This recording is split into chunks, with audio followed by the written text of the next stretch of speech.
Off the coast of the Philippines, the South China Sea glistens under the sun, its tranquil surface belying the tension that simmers just beneath. This stretch of water, long a crossroads of commerce and culture, now finds itself at the center of a global power struggle.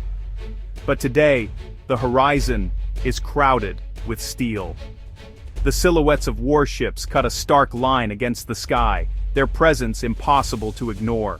30 Chinese warships, destroyers, frigates, and support vessels, slice through the water in a show of force not seen in years. Their hulls gleam in the sunlight, engines thrumming with purpose as they move in perfect formation, a testament to military discipline and intent. This is no routine patrol. The crews stand at attention, eyes scanning the horizon, every movement deliberate. The air is thick with anticipation, as if everyone aboard knows the world is watching. It's a calculated display, a message to the world that China is ready to assert its claims. The national flags snap in the wind, a bold signal of sovereignty and resolve. For local fishermen, the sight is chilling. Their livelihoods depend on these waters, but now, uncertainty hangs over every cast net. Coast guards and military planners, too, watch with growing concern, aware that a single miscalculation could spark a wider crisis. Radios crackle with updates, binoculars track every maneuver, and tension mounts with each passing hour. The fleet's presence near the Philippines, a U.S. treaty ally, directly challenges the regional order and the security of vital shipping lanes. These waters are the arteries of global trade, carrying trillions of dollars worth of goods each year. Any disruption here would ripple across the world economy. China's claim to nearly the entire South China Sea, rejected by an international tribunal, is now backed by overwhelming naval power. The message is unmistakable. Beijing intends to enforce its will, regardless of international opinion. Chinese warships sail defiantly past international maritime boundaries, their flags flying high in contested waters. The world sees not just a fleet, but a statement, one that disregards the concerns of neighboring countries and the rules-based order that has governed these seas for decades. Around the globe, newsrooms buzz with urgent updates. International observers monitor the situation closely, aware that the balance of power in Southeast Asia may be shifting before their eyes. Diplomats scramble to respond, while military analysts debate the risks of escalation. As the sun sets over the South China Sea, the silhouettes of warships linger on the horizon. For the people of the region, and for leaders around the world, the stakes have never been higher.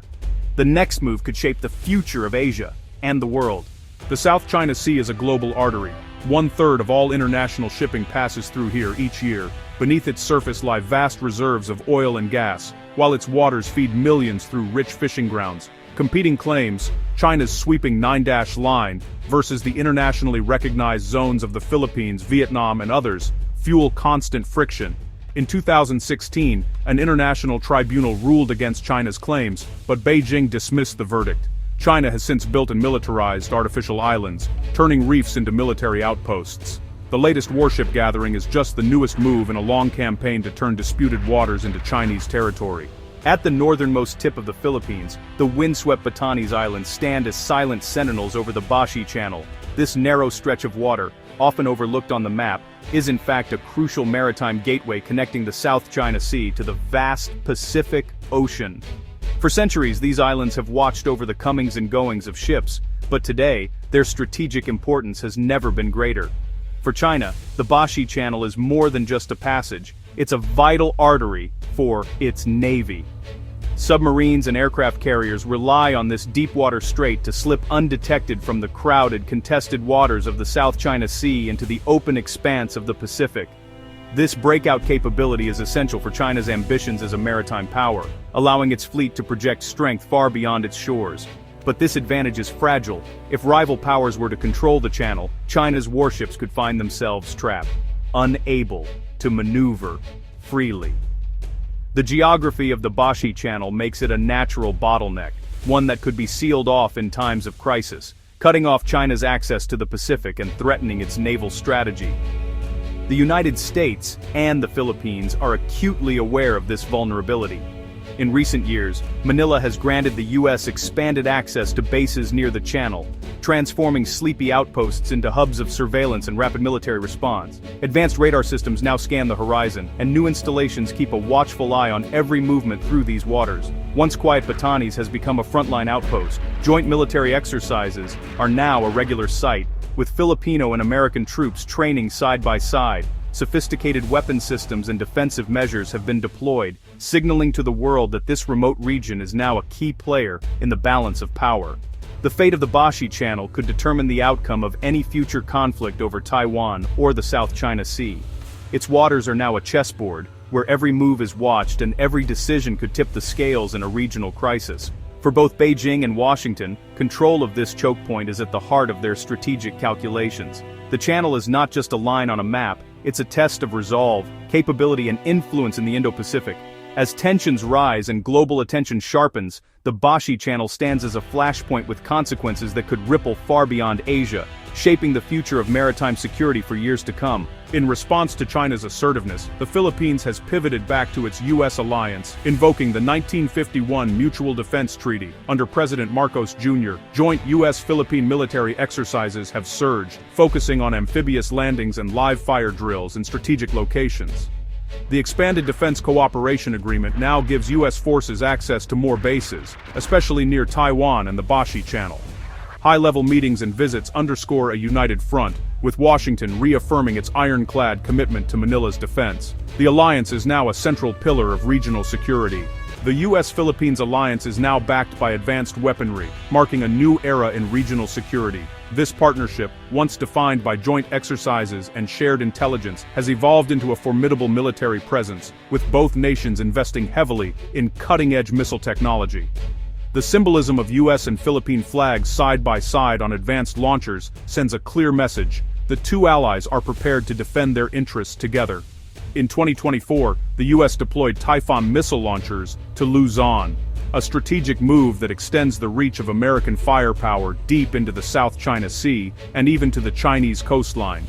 These mobile systems can be rapidly repositioned, making them difficult to target and allowing for flexible responses to emerging threats. Their presence on Luzon not only strengthens the U.S.-Philippines alliance, but also signals to the region that the balance of power is shifting.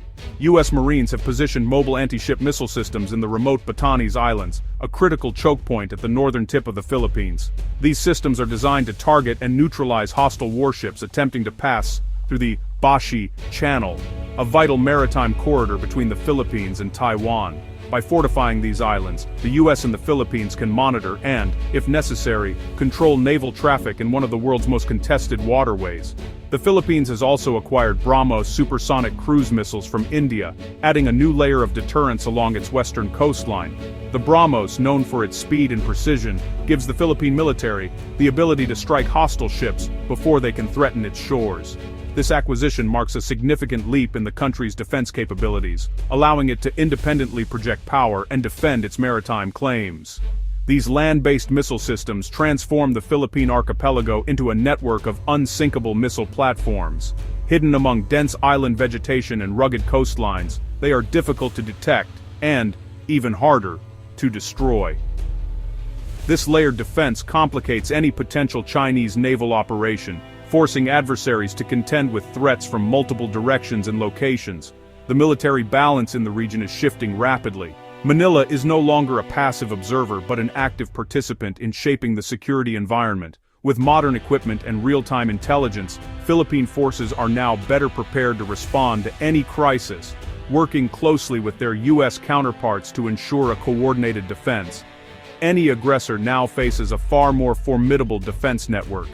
The combination of U.S. and Philippine missile systems, along with fortified coastal positions, creates a powerful deterrent that raises the stakes for any hostile action in the region. The region is now bristling with firepower, as the Philippines and its allies stand ready to defend their sovereignty and maintain peace in these contested waters.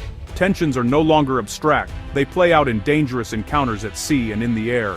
Chinese Coast Guard and militia vessels routinely harass Philippine ships, using water cannons and aggressive maneuvers. Recent months have seen direct confrontations, with Chinese warships probing near Batanes, and the Philippine military responding. U.S. military accidents in the region have fueled Beijing's narrative that America is destabilizing the area. U.S. Navy freedom of navigation operations challenge China's claims, prompting furious Chinese responses and close shadowing. Each incident risks spiraling into open conflict. For the people of Batanes, the military buildup is personal. The once peaceful islands now echo with the sounds of drills and foreign troops. Local authorities prepare evacuation plans, not just for residents but for thousands of Filipinos in nearby Taiwan. Fishermen face danger and uncertainty, their livelihoods threatened by warships and harassment. Years of intimidation by Chinese vessels have driven them from traditional fishing grounds. The community lives in fear, caught between great powers. Their story is a stark reminder. The cost of conflict is measured in disrupted lives and lost ways of life. The human toll is real and growing. As 2025 ends, the South China Sea teeters on the brink. China's warship armada could be a show of force, or a prelude to direct action, like blockading Philippine outposts or disrupting energy exploration. Any clash would threaten global trade and could draw in the US, risking a confrontation between nuclear powers. The world is watching, hoping for de-escalation but bracing for crisis. The next moves, diplomatic or military, will shape the region's future. The choices made now could mean peace or peril for millions. The South China Sea is no longer just a map, it's the front line of a global struggle.